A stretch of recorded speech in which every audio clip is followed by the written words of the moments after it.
Good afternoon, everyone. My name is Arlene Hoag. I am from Bozeman, Montana.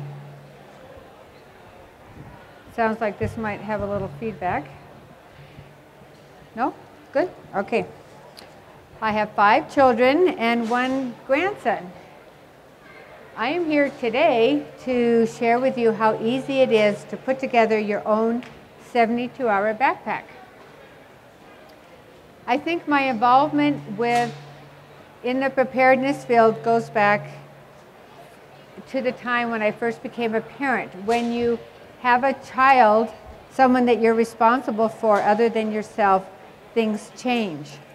And when I would watch the news or read the newspaper about the most recent famine in Africa, I began to be concerned that there might come a time when I wouldn't have food or clean water for my children. And I could hear their voices saying, "Mom, why didn't you prepare? Didn't you think that something might happen?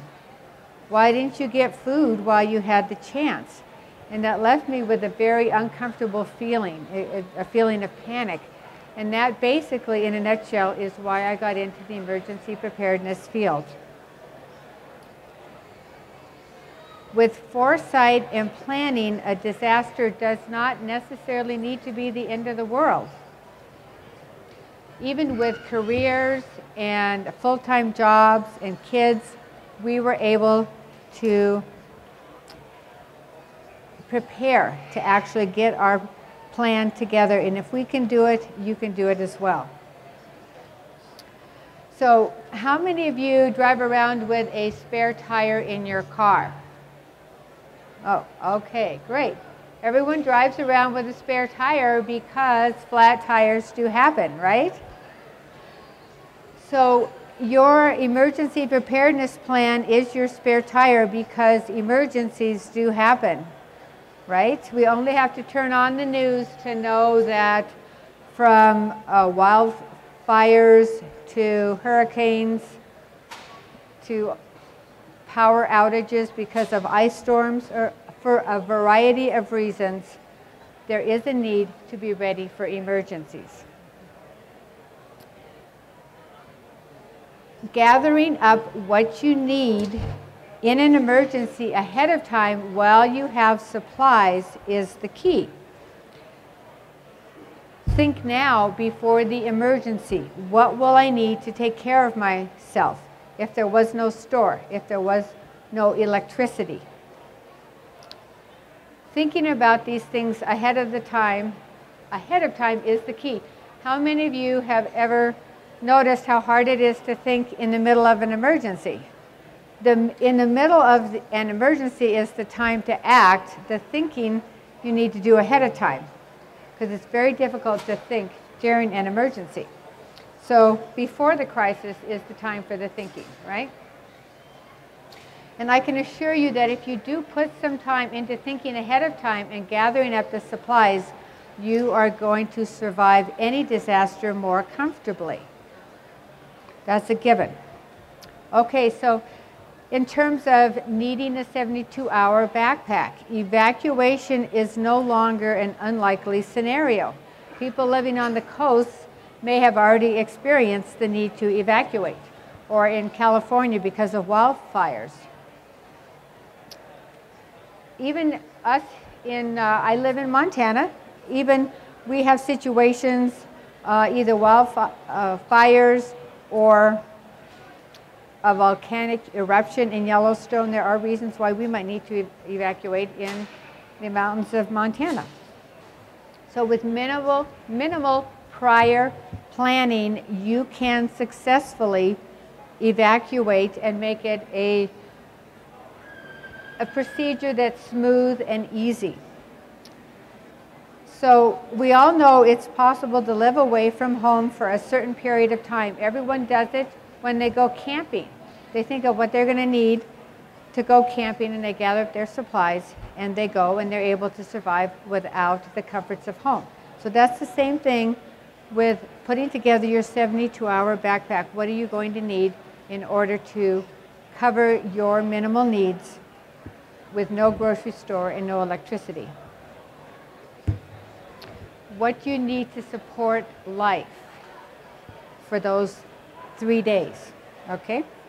In the aftermath of Hurricane Katrina in the summer of 2005, when a second hurricane was threatening the same area, the mayor of New Orleans asked, how hard is it to secure a 72-hour backpack?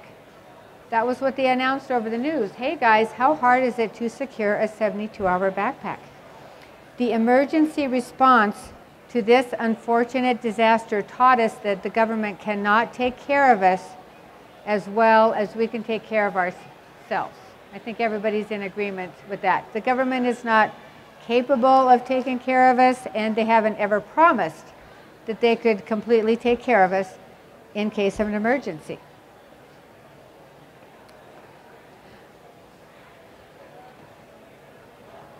So with a little prior planning, your evacuation would go much more smoothly and comfortably. The stress of impending disaster does not lend itself to clear thinking. It's not the best time to be running around the house making decisions about what to take and what to leave behind. It's not the best time to be searching for that one flashlight that's got working batteries. It's not the time to be looking for Tommy's left mitten or Susie's sun hat or your bottle of Tylenol. Planning ahead prevents all this added stress. So there are two options to obtain a 72-hour backpack. One is to put together your own pack, to make it your own, put together your own things. The other option is to buy one. This requires a bit more money, but less effort. Now, there is no official guideline that says this is what has to be included in a 72-hour backpack. So you need to do some research before you buy one to see if the one you're getting has what you really want in it. So not only is a 72-hour survival kit good for evacuation, but if you have it in your hall closet and the electricity goes out, you can use it for hunkering down in your house just as well. It will have everything you need, right? And you won't have to carry it on your back. So it's a very useful thing. If you have one in your car, no matter where you are, it's going to help you to survive.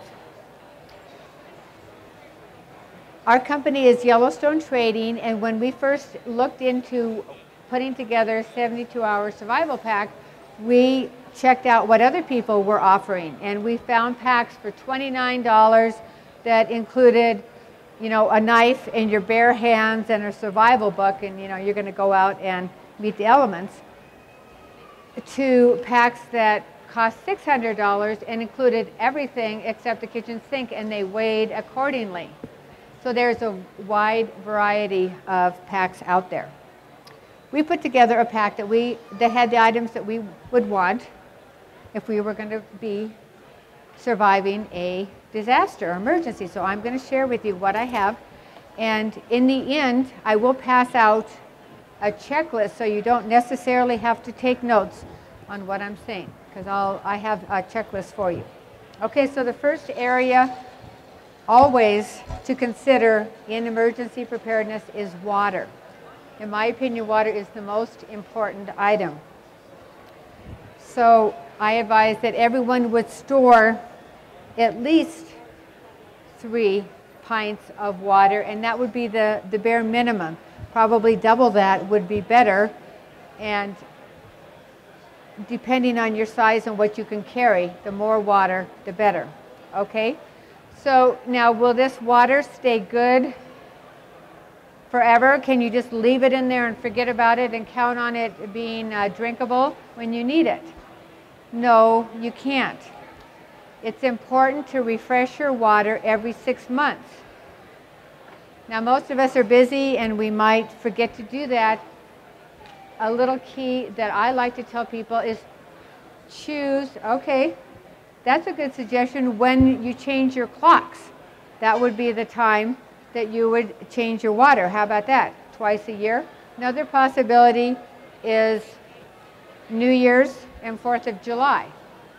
So you empty out your water, you fill it up again, you store it, and it's going to be good for another 6 months.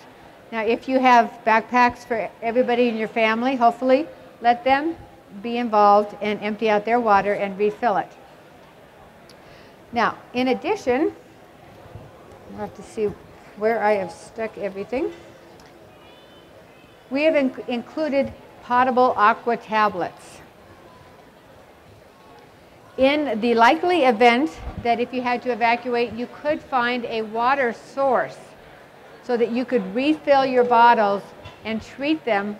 You would put one tablet in your water bottle and let it sit for half an hour, and it would treat your water. Say you had to get water out of a creek.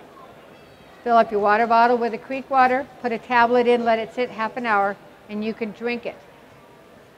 So I believe that kind of doubling up on your system, obviously you're going to get through this and maybe you're not able to return home. What are you going to do for water? Having iodine tablets is very helpful. Another idea is you can have a portable water filter, such as this MSR water filter. We also have water filters at our site. Right there, if everybody looks to their left, you can see our Yellowstone trading booth. I hope you'll come visit. Okay, so that's water.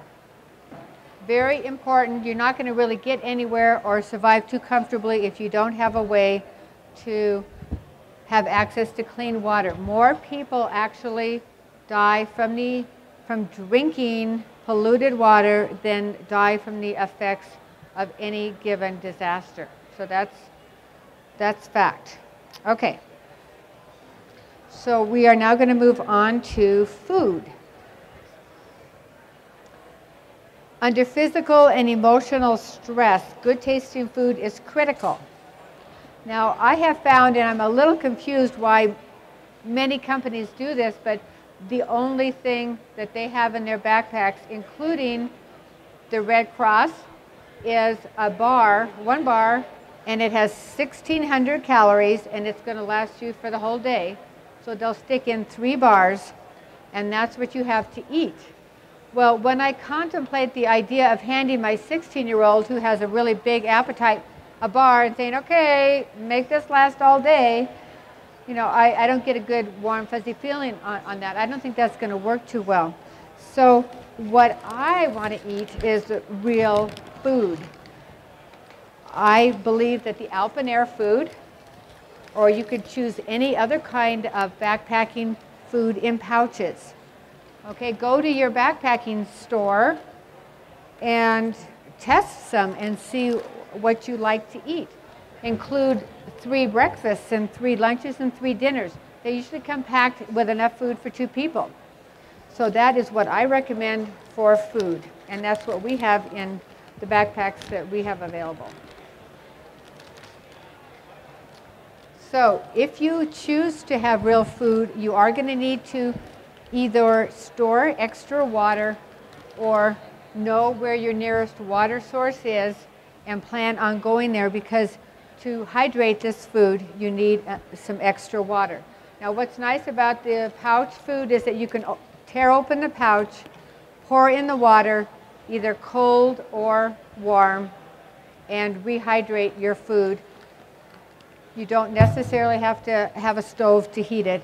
And then you're going to have something nourishing. And I think it's going to help things go a lot better to actually have some real food. I, for one, don't think I'm ready just to live on one candy bar for a whole day, 3 days in a row. Okay. So let's see, I think that covers food. Especially children, they really need to have something they're familiar with. So you may want to get some extras and plan ahead and have a night where you're eating your pouch food, or go camping ahead of time. Okay. The next area is light. Can you imagine how difficult it is to do anything, really accomplish anything in the dark? And if you have to evacuate, or if you're in your own home and the lights are out, once the sun sets, it's going to be very difficult to accomplish any task. How often have you reached for your flashlight and had the batteries be dead? So I highly recommend you using something like a wind up or shake up flashlight so that you always have you have power always with you, because your power is your ability to wind it up yourself. Unfortunately, I'm having trouble getting this out. What I like to suggest is a wind-up flashlight that includes a radio, because the idea of the 72-hour backpack is you're trying to conserve on weight. You want to have everything as light as possible. So if you include a flashlight and a radio together, you've covered 2 areas. Why is it important to have a radio? If you have the ability to actually hear communication from the emergency personnel when the emergency is going to be over, how soon they think the power is going to come on, where the fire is headed, in what direction, you can make much more intelligent decisions. So having the ability to receive emergency communication is huge.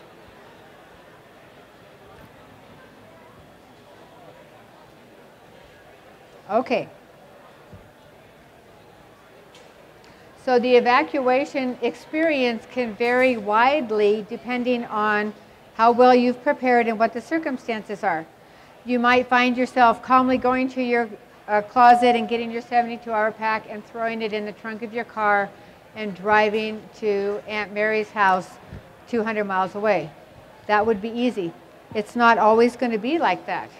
If you haven't planned ahead, if you don't have any gas in your car, you could find yourself at the back of the line of cars waiting to get gas so they can head out of town. It's one reason to try to drive on the top half of your gas tank. Always keep it half full.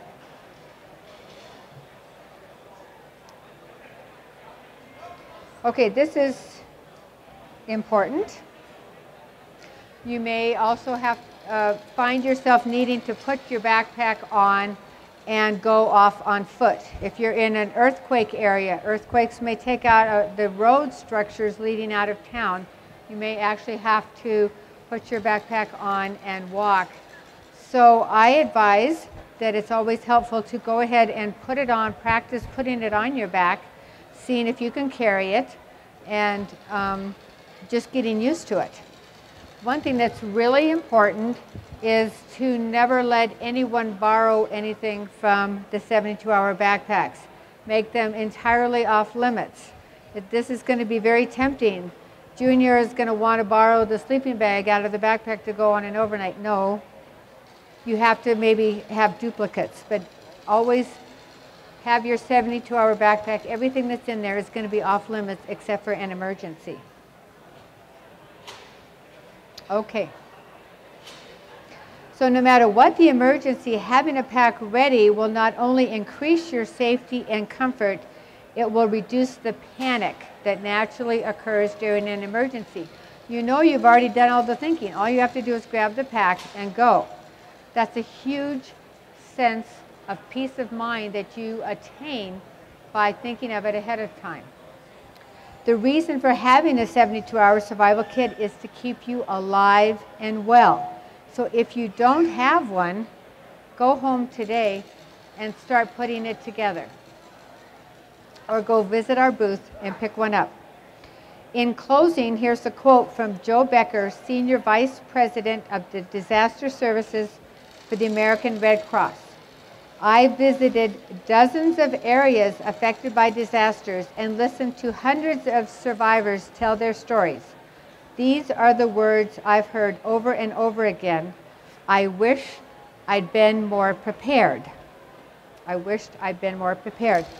So I have other things in this backpack that I haven't talked about. There's different areas that are included in my checklist, which I will pass out. You want copies of your important papers. Here's a survival candle and a folding stove so that you can heat water or heat your hands, keep your hands warm. Waterproof matches, knife, first aid kit. What about toilet paper? That would be really handy, right? Very easy unless you've forgotten it because there's too much of a panic. So think about it ahead of time. Are we ready for questions? And Bethany, do you want to help pass these out for me? So if you'd like a checklist, this is one of my children, Bethany, and my grandson. You can take a checklist home. If you have any questions, feel free to ask them, and I'm going to go ahead and unpack the rest of. I have made this pack my personal pack. I've added things that I wanted to have in there. I've added a few bars, like a Cliff Bar, but these are not what I'm going to count on surviving. That's just a little additional boost if I get stressed or hungry.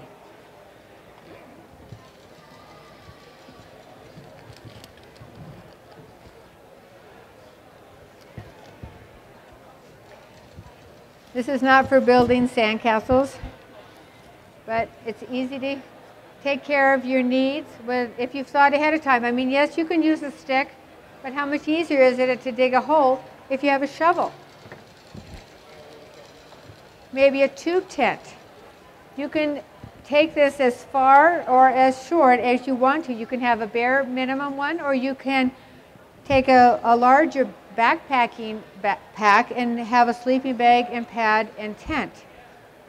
Think about it, see what you want. Have one for your car. This would be handy. Heat up the water.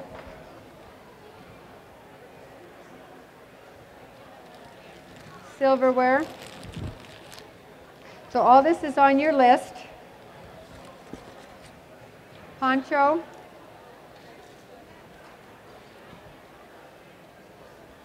Okay.